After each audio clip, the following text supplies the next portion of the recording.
Tadi kan logonya itu pewayangan Yudhistira dan Betul. tahu nggak awalnya kita mau ngambil logo itu apa? Halo teman. Assalamualaikum warahmatullahi wabarakatuh. Waalaikumsalam warahmatullahi wabarakatuh. Halo Sobat FPI. Halo. Aku Lintang sebagai host podcast Santuy pada hari ini. Potskuy, ikutin mas. Potskuy. Di depan kita sudah ada narasumber yang bakal bagi-bagi cerita nih.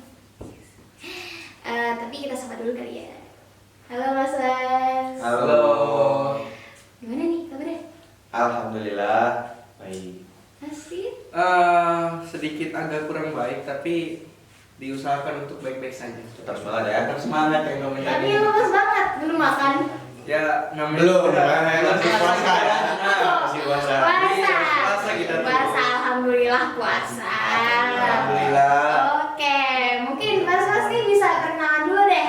Oke. Dari Mas yang pakai kacamata dulu. Oke, boleh.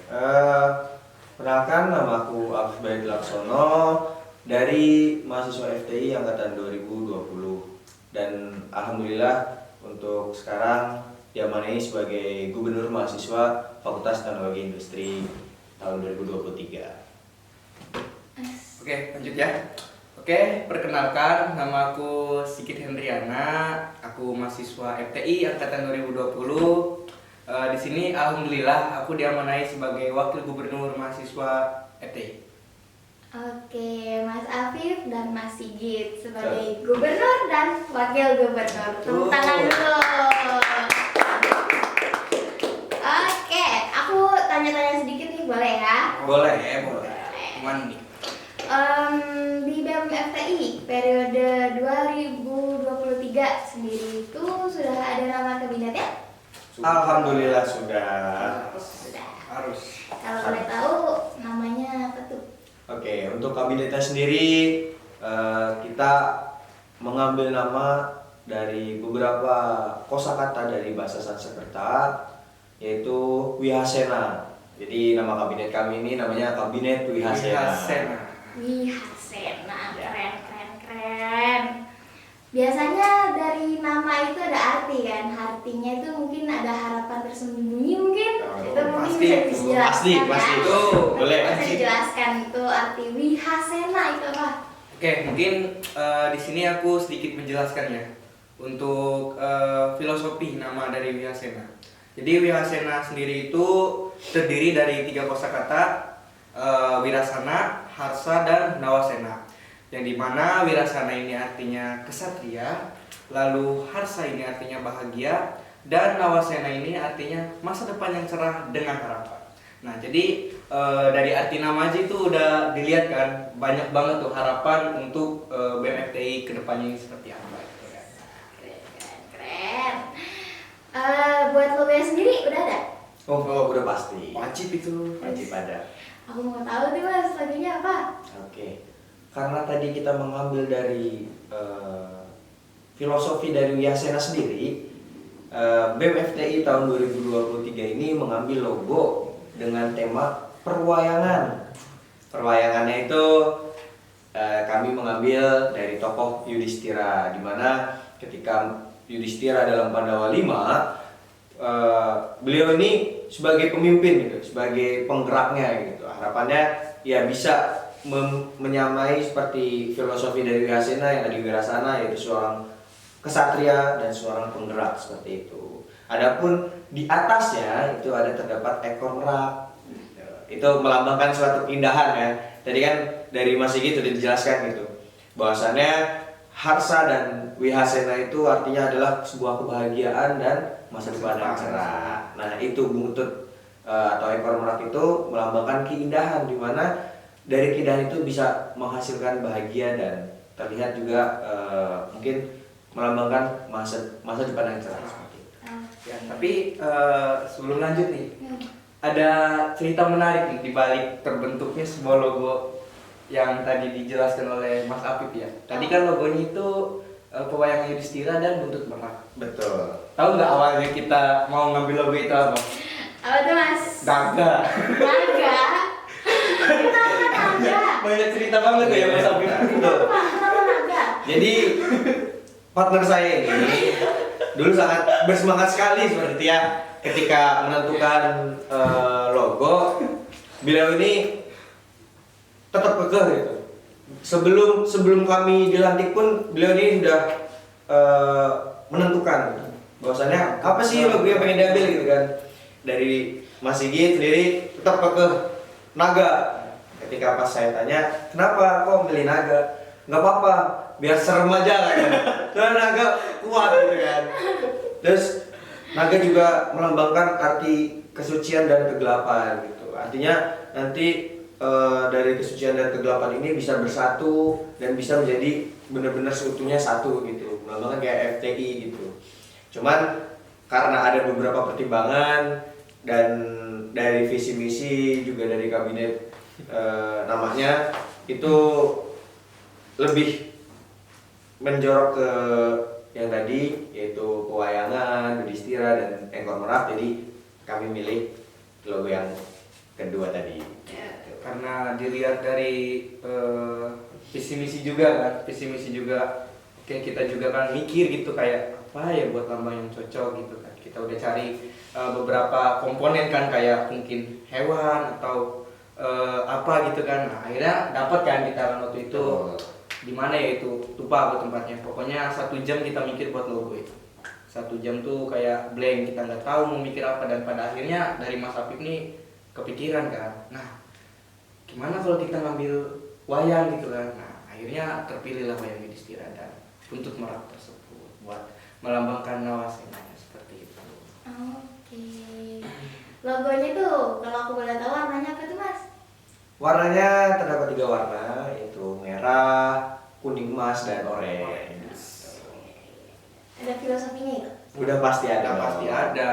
Setiap kita menentukan logo, kabinet maupun warnanya, kami itu sudah memikirkan bahwasannya apa sih yang mungkin bakal kami bawa gitu, sesuai dengan apa yang kami bawa. Nah, gambar merah itu sebenarnya melambangkan suatu keberanian. Jadi harapannya dari BEM FTI ke-23 ini, periode 2023 ini lebih berani gitu, dalam mungkin menyikapi suatu hal atau berani berargumentasi hal-hal kecil lah, yang seperti berani bicara depan orang juga gitu. Terus di warna kuning sendiri, ini kan kuning emas gitu, atau mungkin bisa Mbak lihat warnanya itu warna matahari gitu. Nah, warna matahari yang artinya ketentraman, ketenangan gitu. Artinya ketika ada BMFTI ini harapannya tadi bisa menciptakan suatu kebahagiaan. Jadi dampak atau positifnya dari BMFTI ini yang membawa ketenangan tersebut gitu. Akhirnya menimbulkan suatu kebahagiaan kayak gitu. Terus untuk yang terakhir warna oranye ini melambangkan kepercayaan diri. Jadi harapannya BMFTI ini selalu percaya diri atas apa yang sudah dikerjakan atau yang lagi direncanakan seperti itu sampai akhir periode nanti seperti itu. Seru ya cerita pembuatan logo nih, huru-haranya nih ya. Lumayan seru itu, perjalanan sekali ya untuk Dari membuat yang logo. tadinya naga jadi wayang. Jauh kali kan? Jauh itu sebenarnya, dari hewannya naga jadi merak juga itu jauh. Jauh banget. Oke, itu kita udah dengar dari filosofi nama kabinet, logo sama warnanya ya. Terus sekarang aku mau nanya lagi.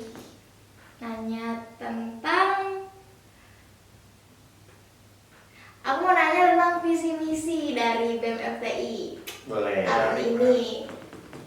Oke, langsung dijawab ini. Boleh. Langsung dijawab, oke. Boleh. Mungkin nanti aku menjawab untuk visinya dan Mas Sigit untuk misinya ya. Siap. Untuk Boleh. visinya sendiri itu adalah BEM FTI yang berintegritas sebagai pionir untuk menciptakan mahasiswa yang aktif, tanggung jawab, dan juga meningkatkan keharmonisan di civitas akademika. Jadi harapannya BEM FTI ini selalu senantiasa memaksimalkan kinerjanya, progresnya untuk membawa lah mahasiswa-mahasiswa FTI ini lebih aktif dan lebih bertanggung jawab. Dalam arti tanggung jawab ini banyak hal ya. Jadi mungkin bisa lebih aktif nanti ketika ada kegiatan-kegiatan di FTI atau lomba-lomba dan yang lain hal seperti itu. Dan juga tadi meningkatkan keharmonisan. Jadi ya memang tujuan kami dari awal pembentukan itu memang ingin selalu senantiasa, apalagi kita nih fakultas yang terkenal kesulitannya gitu kan. Jadi solidaritas. Solidaritas harga mati. Selain terkenal gondrong, solidaritas.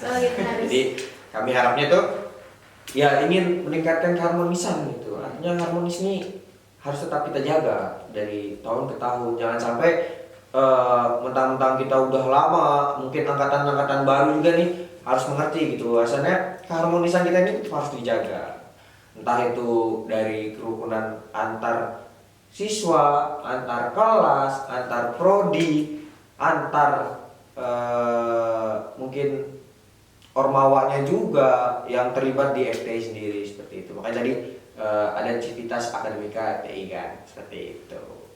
Mungkin bisa dijelaskan untuk yang misinya dari Mas. Iya. Oke, mungkin untuk misi dari BMFT sendiri itu ada 4 poin ya. Yang pertama itu meningkatkan rasa solidaritas, berkesinambungan antar mahasiswa. Maaf nih, belibet ya ngomongnya. Ada grogi ya? Orang Sunda, Oh, ya. Ada yang Orang grogi. Sunda mau bebas, Iya. harus bebas orang Sunda. Kita ulang ya. Mohon. Jangan serius-serius banget. Iya, Kita tuh benar. slow aja. Iya. Emang Benar, wakil lanjut, gubernurnya agak freak ya. Lanjut Mas. Lanjut. Lanjut ya. Mbaknya udah minta soalnya. Maaf nih Mbak. Oke, buat misinya yang pertama itu meningkatkan rasa solidaritas yang berkesinambungan antar mahasiswa agar terciptanya keharmonisan di KBM FTI UAD.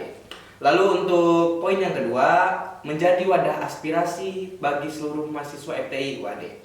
Lalu untuk poin yang ketiga, menjalin koordinasi yang baik di lingkungan internal maupun eksternal BEM FTI UAD. Lalu yang keempat, menjadi wadah mahasiswa dalam bidang akademik maupun non akademik, seperti itu. Baik. Jadi sudah disampaikan kan dari visi dari tadi Pak Wagub yang menyampaikan, terus misi dari Pak Wagub yang menyampaikan.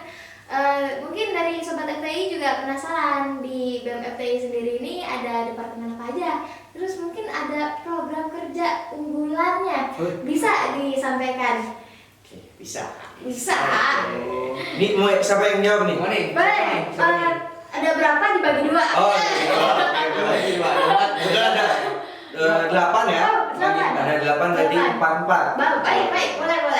Untuk yang pertama mungkin ada Departemen Agama, kedua ada Departemen Kaderisasi, ketiga ada Departemen Kominfo, keempat ada Departemen IPTEK. Gitu. Oke, mungkin 4 sisa departemennya itu ada Kastra, Iya. lalu ada Ekraf, Ekraf. lalu ada Jasos, dan yang terakhir ada Kominfo. Nah, ini nih yang menyediakan podcast nih. Kominfo. Kominfo tadi udah disebut Mas. Oh udah. Yang satu, lupa. Oh iya, Mikat. Nih, sorry ya. Soalnya nih pendengaran saya nih. Aduh. Mungkin kurang dekat ini Mas ya. mohon maaf tadi Kominfo disebut. Jadi yang Aduh. terakhir itu Mika. Mika. Kan. Betul. Buat program kerja unggulan. Oke, untuk program kerja unggulan sebenarnya dari kami ini hanya sedikit sih yang ada pembaruan gitu ya. Untuk pembaruannya mungkin ada, ini masih belum proker sih, masih masuknya agenda gitu. Tapi kami harap ini berkembang menjadi suatu wadah yang memang inginnya jadi kayak naungan mungkin ya. Kalau misalnya di Mikan itu ada namanya LSO. Oh, gitu. LSO. Nah ini namanya di IPTEK, IPTEK. yaitu Omah Inovasi gitu. Terus ada lagi untuk program unggulannya di IPTEK itu ada TIDES, teknologi DES. Oh. Terus selanjutnya di kaderisasi itu ada Omah Kader. Terus di Mika ada FTI Champion, Porseni, dan di departemen lain ada lagi gitu. Cukup? Atau Cukup. ada lagi? Mungkin dari Mas Sigit bisa menambahkan? Oke, mungkin untuk proker unggulan ya, tetap sih proker unggulan yang menurutku itu harus ya 1 tahun sekali itu harus terjadi itu yaitu Milad. Milad, betul kan?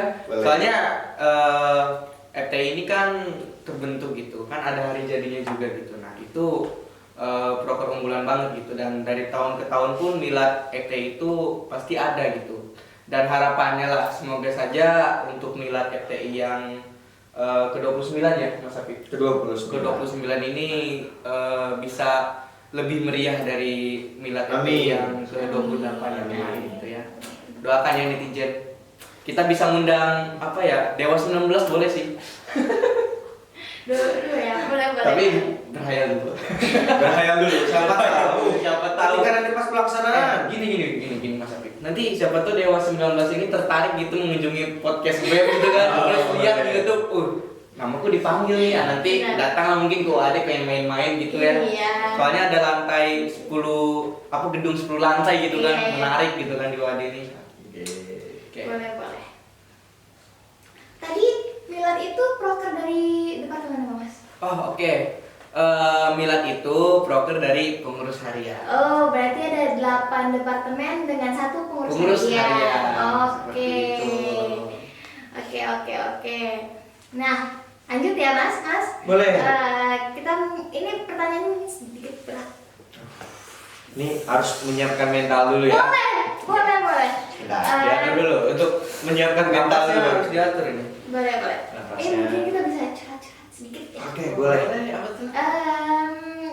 Gimana menurut pandangan Mas Afif dan Mas Sigit sebagai Gup dan Gup, tantangan terbesar dari BEM FTI sebagai pengurus BEM FTI itu ada tantangan terbesarnya nggak sih? Oke, untuk terkait tantangan sebenarnya di setiap periode dari tahun ke tahun pasti ada tantangan yang membuat periode itu makin seru gitu kan. Sebenarnya tantangan ini menurut saya dalam pandangan aku sendiri. Aduh tadi membosankan ya, aku gitu. Oke. Dari aku sendiri nih sebenarnya sebuah proses di mana nanti bakal mewujudkan chemistry di pengurus itu sendiri seperti itu. Nah untuk tantangan mungkin di periode 2023 ini lebih ke merubah atau masa transisi ya, dari yang awalnya mungkin semua tuh berjalan masih online, terus abis itu blended, abis itu baru mencoba full offline, dan sekarang memang benar-benar pure full offline seperti itu. Mungkin itu sih tantangannya. Jadi mungkin dari teman-teman juga pengurus itu masih belum terlalu belum terlalu familiar mungkin dari kegiatan-kegiatan offline gitu kan. Karena sebelumnya mungkin dari apalagi maba-maba gitu kan. Maba-maba ini masih setengah-setengah online, setengah-setengah offline gitu. Jadi biar mengenalkan mereka bahwasannya kegiatan dari BEM FTI sendiri ini full offline gitu. Itu sih mungkin jadi problematika ya, mungkin kendala saat ini yang memang sangat-sangat diutamakan dulu untuk diatasi seperti itu. Oke, kalau dari Mas Sigit sendiri? Kurang lebih ya, permasalahan untuk di periode sekarang ini kurang lebih sama. Jadi gimana ya, mahasiswa yang notabene ketika pertama masuk itu online, lalu pindah ke masa transisi menjadi offline, itu pasti ada bakal banyak perubahan gitu kan. Ada bakal banyak perubahan, kata-katanya gimana? bakal banyak perubahan gitu. Iya. Karena kan ketika di online ini kayak kita pun kuliah di rumah gitu kan. Mungkin kalau udah di Jogja itu di kosan, Google Meet. Lalu mungkin ketika ada kegiatan di organisasi pun mereka sambil nyambi kuliah kan. Nah lalu sekarang nih offline nih. Nah ketika ada kegiatan pun ya mereka harus membagi dua gitu dan memilih antara kuliah atau ikut kegiatan gitu kan. Nah jadi itu tantangannya. Terus kurang lebih sama. Offline ini nih yang Luar biasa, perlu ekstra gitu kan. Luar biasa. Tapi ya gimana lagi? Harus tetap dibawa santai. Karena kita santai.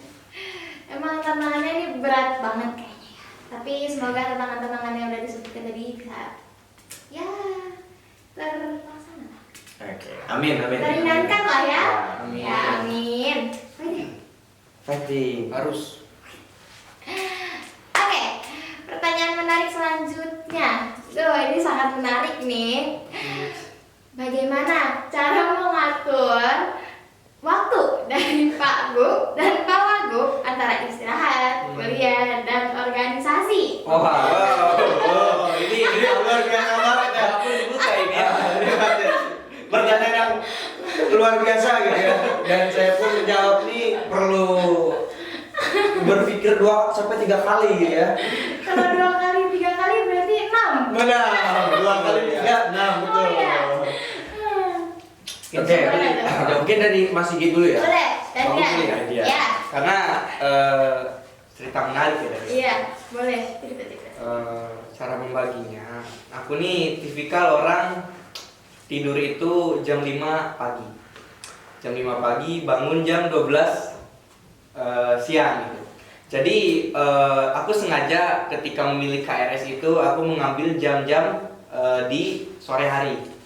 Atau enggak mungkin paling mentok itu aku ngambil jam 2 dan mungkin jam 10 bisa. Ada juga jam 10 jadwal. Jadi cara membaginya itu ya dari sana, dari aku memilih KRS ini harus sore hari karena aku tipikal orang yang nggak bakal bangun pagi. Makanya ketika semester berapa ya aku pernah itu inhal itu banyak kali itu. Makanya aku belajar dari pengalaman, aku memilih kuliah di di sore hari gitu.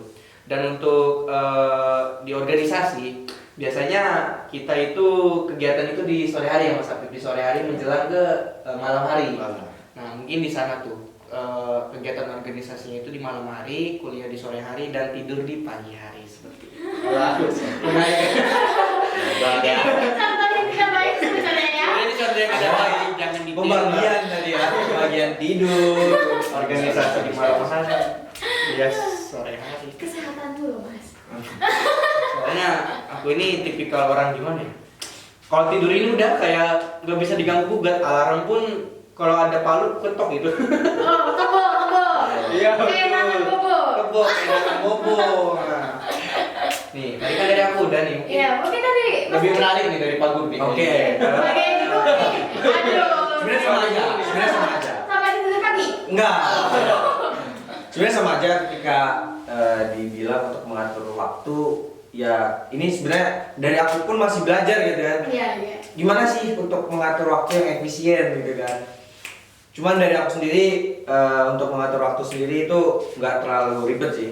Lebih mengutamakan yang memang urgensinya lebih tinggi dulu gitu. Contoh ketika memang aku mendapatkan tugas atau ada laporan, udah pasti menyelesaikan dulu laporan atau tugas yang memang mungkin ketika besok itu harus dikumpul seperti itu, atau mungkin 4 jam harus dikumpul seperti itu. Oke, itu mungkin lebih ke pembagian waktunya aja sih. Jadi hampir 11-12 kayak masih gitu juga kok. Yang penting ada tidur, ada buat kuliah, dan ada buat Organisasi. Setuju. Tiga terpenting gitu. Ya, setuju. Oke, langsung aja ya pertanyaan selanjutnya. Rencana ke depan, Bem, ingin seperti apa? Oke, mungkin singkat aja ya, karena mungkin dari sana juga dari tim kreatif Iya. begini-gini ya. Gini-gini. Sudah waktunya. Ayo. Oke, untuk kedepan mungkin harapan ya. Iya. Harapannya ini lebih mengaktifkan lagi dari BMFT ini, bisa mengaktifkan KBM-nya, terus lebih bisa bekerja secara maksimal. Artinya bukan nggak maksimal sebelum-sebelumnya ya, karena ini juga masih awal kan. Jadi dari awal ini memang pengen dimaksimalkan gitu loh sampai akhir nanti gitu.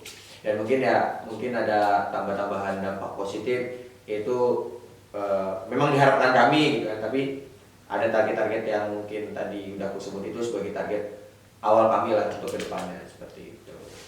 Dari Mas Sigit, tambahan? Simple aja. Ada 3 kata: aktif, solidaritas, bertanggung jawab. Udah itu. Oke. Artinya bertanggung jawab apa? Bertanggung jawab kepada tugas-tugasnya, solidaritas artinya saling membantu di dalam kepengurusan gitu. Dan tadi satu lagi aktif. Aktif itu ketika ada kumpul KBM gitu dia selalu ada dan mungkin aktif gitu menyampaikan gagasan-gagasan dan ide-idenya seperti itu. Oke. Simpel aja aku juga. Oke Mas, terima kasih udah mau ditanya-tanya ya. Dan cerita-cerita sedikit. Sangat selang ini ya. Oke, udah gitu aja. Mungkin aku bisa nanya-nanyanya. Di belakang Di boleh. belakang boleh, di belakang. Oke. Habis ini kita ke belakang. Habis ini kita ke belakang curcol lagi boleh. Oke. Nanti kita cerita-cerita lagi. Oke, cukup sekian dari kami. Kami semua pamit undur diri.